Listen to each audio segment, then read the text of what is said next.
Hello friends. आज हम discuss करेंगे change in profit and loss sharing के अंदर adjustments of accumulated reserves, profits and losses. देखिए, जब हमारे जो प्रॉफिट शेयरिंग रेशियो है उसके अंदर जब चेंजेस आते हैं तो जिस डेट को चेंजेस आते हैं उस डेट को हमारे पास फॉर्म में पहले से कुछ एक्यूमुलेटेड रिजर्व्स, प्रॉफिट और लॉस होता है। तो when there is a change in ratio, there should be adjustments for all these। अब ये जो हम एडजस्टमेंट करते हैं ये दो कंडीशन होती हैं। First, when partners do not want to distribute the accumulated reserves, profit and loss, or we can say book values are not to be affected। जो बुक्स के अंदर पहले से कुछ वैल्यूज लिखी हुई है हमारे प्रॉफिट या लॉस वगैरह की, उन वैल्यूज को हम अफेक्ट नहीं करना चाहते हैं। और दूसरा हमारा मेथड होता है when the partners want to distribute the all profits, reserves and loss. ये दो मेथड्स हैं जो भी हमारे पास at the time of change in profit sharing ratio, अगर हमारे पास बिजनेस के अंदर रिजर्व्स, प्रॉफिट या लॉस का कोई बैलेंस है तो उसको कैसे ट्रीट करना है। First, when they are not to be distributed, and the second when they are to be distributed in all profit sharing ratio। इनको वन बाय वन देखते हैं। फर्स्ट, when profits, reserves और loss are not to be distributed। इस condition में हम क्या करते हैं, एक एडजस्टमेंट एंट्री पास करते हैं with the help of capital account. और वो हमारी जनरल एंट्री होती क्या है, gaining partners capital account debit to sacrificing partners capital account. जो पार्टनर गेन करता है उसको हम डेबिट करते हैं और जो पार्टनर सैक्रिफाइस करता है उसको हम क्रेडिट करते हैं। इसको हम एडजस्टमेंट एंट्री भी बोलते हैं। और in case if the profits, reserves and loss are to be distributed, in that case हमारे पास तीन चीजें हैं, एक रिजर्व का डिस्ट्रीब्यूशन है, एक प्रॉफिट का है और एक लॉस का है। इन केस अगर आपको रिजर्व डिस्ट्रीब्यूट करना है then reserve accounts will be debited and all partners will be credited। अगर आपको प्रॉफिट का डिस्ट्रीब्यूशन करना है, profit and loss account will be debited and all partners will be credited. But in the case of loss, partners capital account will be debited and all the profits and loss will be credited. यहाँ पर देखिए, आपके पास जो हम distribution of profit कर रहे हैं तो वहाँ पर profit and loss account debit हुआ है, और जब हम लॉस को डिस्ट्रीब्यूट कर रहे हैं तो profit and loss account credit हुआ है। डिस्ट्रीब्यूशन ऑफ प्रॉफिट और डिस्ट्रीब्यूशन ऑफ लॉस दोनों जगह प्रॉफिट एंड लॉस का नाम यूज कर रहे हैं हम। डिस्ट्रीब्यूशन ऑफ प्रॉफिट में जो प्रॉफिट एंड लॉस डेबिट हुआ है it means credit balance of profit and loss account, और लॉस के कंडीशन में जो हमने किया है that is the distribution of loss, it means debit balance of profit and loss account।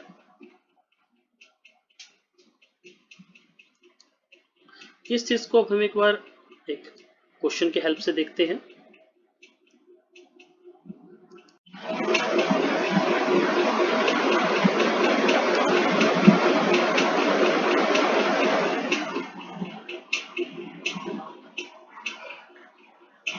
देखिए, ये हमारा क्वेश्चन है, तीन पार्टनर्स गिवन है हमारे पास एक्स, वाई एंड जेड।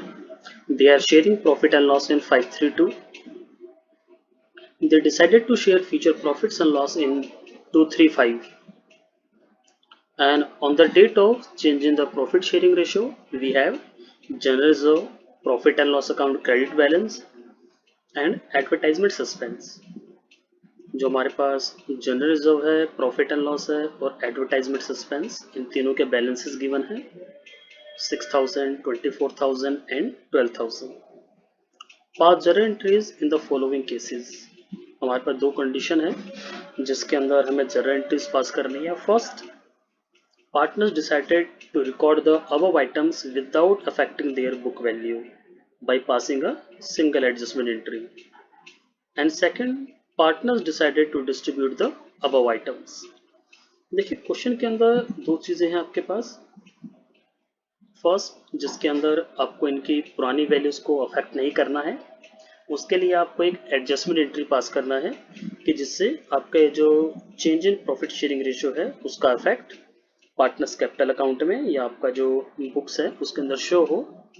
लेकिन जो आपके पास फिगर्स गिवन है, reserve, profit and loss and advertisement suspense, उनकी बुक वैल्यू को, उनकी ओल्ड वैल्यूज को आपको अफेक्ट नहीं करना है। And second, when these are to be distributed normally. तो इन दोनों पार्ट्स को हम कैसे एडजस्ट करेंगे, इनका क्या ट्रीटमेंट होगा बुक्स में, आइए देखते हैं। सबसे पहले, when the partners decided to pass a single adjustment entry. तो जो हम सिंगल एडजस्टमेंट पास करने की बात कर रहे हैं, तो आइए पहले जर्नल का फॉर्मेट बना लेते हैं। ये हमारा जर्नल का फॉर्मेट है, लेकिन हमारी एंट्री क्या होगी उसके लिए आइए चलते हैं वर्किंग नोट पे। सबसे पहले हमारे पास जो तीन फिगर्स गिवन है हमारे पास, general reserve, profit and loss and advertisement suspense. General reserve positive balance, profit and loss positive balance, advertisement suspense ये नेगेटिव बैलेंस है हमारा। ये एज अ लॉस ट्रीट किया जाता है, एज अ एक्सपेंस। तो इन तीनों को क्लब करने के बाद हमारा जो नेट अमाउंट आ रहा है दैट इज 18,000। तो इस 18,000 के लिए हम क्या करेंगे, एडजस्टमेंट एंट्री पास करेंगे।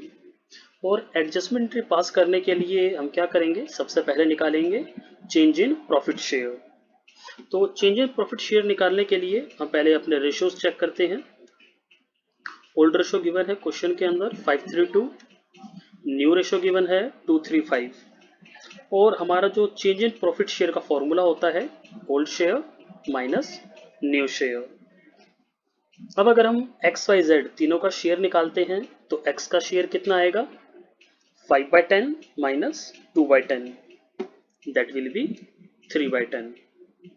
अगर y की बात करें तो y का ओल्ड शेयर है 3/10 z, और न्यू शेयर वो भी उसका 3/10 ही है, तो इसमें नो चेंज है। अगर z की बात करें तो z का पुराना शेयर कितना है 2/10 और नया शेयर है 5/10, तो इसके अंदर भी आपका चेंज आया 3/10। लेकिन जो हमने चेंज निकाला है ओल्ड माइनस न्यू शेयर करके, x का बैलेंस देखिए पॉजिटिव है, y नील एंड z का नेगेटिव। तो जिसका बैलेंस, जिसका चेंज आपका पॉजिटिव आ रहा है वो सेक्रीफाइस कर रहा है, और जिसका बैलेंस आपका नेगेटिव आया है वो गेन कर रहा है। इट मीन्स x सेक्रीफाइस कर रहा है और y गेन कर रहा है। तो हमारा जो एडजस्टमेंट एंट्री होता है उसमें हम क्या करते हैं, gaining partner is debited and sacrificing partner is credited. It means जो हम जर्नल एंट्री करेंगे तो z डेबिट होगा और x क्रेडिट होगा, और अमाउंट कितना आएगा, amount will be equal to the sacrifice or gain made by the x और y, सॉरी x और z। x और z ने जितना भी गेन किया या जितना भी सेक्रीफाइस किया उसके करस्पॉन्डिंग एक अमाउंट आएगा, और वो अमाउंट हम कैसे कैलकुलेट करेंगे, जैसे x और z का जो सेक्रीफाइस और गेन है वो आपके इक्वल प्रोपोर्शनेट है, इक्वल है 3/10 3/10। x 3/10 सेक्रीफाइस कर रहा है, z 3/10 गेन कर रहा है। तो जो हमारा नेट अमाउंट आया था 18,000 after clubbing the reserve, profit and loss and advertisement suspense, that is 18,000। तो 18,000 को हम मल्टीप्लाई करेंगे 3/10 से। तो 18,000 को जब हम 3/10 से मल्टीप्लाई करेंगे that will comes 5,400। It means Z's account debit to X capital account with the amount 5,400. This will be our journal entry. Z's capital account debit 5,400 to X capital account 5,400. तो ये हमारा फर्स्ट मेथड था when we have to pass a single adjustment entry to adjust the general reserve, profit and loss account and advertisement suspense without affecting the book values. ये हमारा first method था। हमारा जो second method है, when we have to decide how to distribute the above items in old profit sharing ratio. जो हमारे पास second point दिया हुआ है, partner decided to distribute the above items. तो इसको आइए एक बार देखते हैं। तो जब हम ओल्ड रेशियो में जितनी भी चीजें आपको डिवाइड करनी है, वहां न्यू रेशियो का काम नहीं है। तो वन बाय वन जो हमारा रिजर्व है, प्रॉफिट एंड लॉस है और एडवर्टाइजमेंट सस्पेंस है, उसको हम कैसे डिस्ट्रीब्यूट करेंगे वो देख लेते हैं। तो आपका सबसे पहला आइटम क्या है, जनरल रिजर्व। अमाउंट क्या है, 6000 और हमारा ओल्ड रेशियो क्या है, 532। अब देखिए, जनरल रिजर्व को हम क्या करेंगे, डेबिट करेंगे और हमारे जो पार्टनर्स हैं वो तीनों क्या होंगे, क्रेडिट होंगे। General reserve account debit to X capital account, to Y's capital account, to जेड्स कैपिटल अकाउंट। हमारा जनरल रिजर्व का अमाउंट क्या था, 6000। और इसको जब हम 5:3:2 532 में डिवाइड करेंगे तो ये कितना आएगा हमारा, 3000, 1800 एंड 1200। ये हमारा जनरल रिजर्व के लिए एंट्री था। हमने जनरल रिजर्व को ओल्ड पार्टनर्स में, जो हमारे पार्टनर्स हैं उसमें ओल्ड रेशियो में डिवाइड कर दिया। Next we have profit and loss account, credit balance. Credit balance means profit. और जब हम प्रॉफिट को डिस्ट्रीब्यूट करते हैं, profit and loss account is to be debited and the partners will be credited. तो profit and loss account debit होगा और हमारे जो पार्टनर्स हैं वो क्रेडिट होंगे। हमारा प्रॉफिट एंड लॉस का अमाउंट कितना है, 24000। और जब हम इसको 532 में डिवाइड करेंगे, that will come 12,000, 7,200 and 4,800। Next हमारे पास है एडवर्टाइजमेंट सस्पेंस। एडवर्टाइजमेंट सस्पेंस आपका एक तरीके से लॉस है। ये ऐसे एक्सपेंसेस हैं जो कि अभी एक्सपायर्ड नहीं हुए हैं, तो इसको हम रिटर्न ऑफ करते हैं। तो उस कंडीशन में जब हम इसको रिटर्न ऑफ करेंगे तो हमारे जो पार्टनर्स कैपिटल अकाउंट हैं, जो हमारे पार्टनर्स हैं, they will be debited and advertisement suspense will be credited. हमारा जो एडवर्टाइजमेंट सस्पेंस है उसका अमाउंट कितना है, 12,000। और जब हम इसको पार्टनर्स के रेशियोज में डिवाइड करेंगे, दैट इज 532, तो हमारे अमाउंट्स क्या क्या आएंगे, 6000, 3600 एंड 2400। तो ये हमारा टॉपिक था, when the accumulated reserves, profits and loss are to be distributed. तो आई होप आप लोगों को समझ में आया होगा।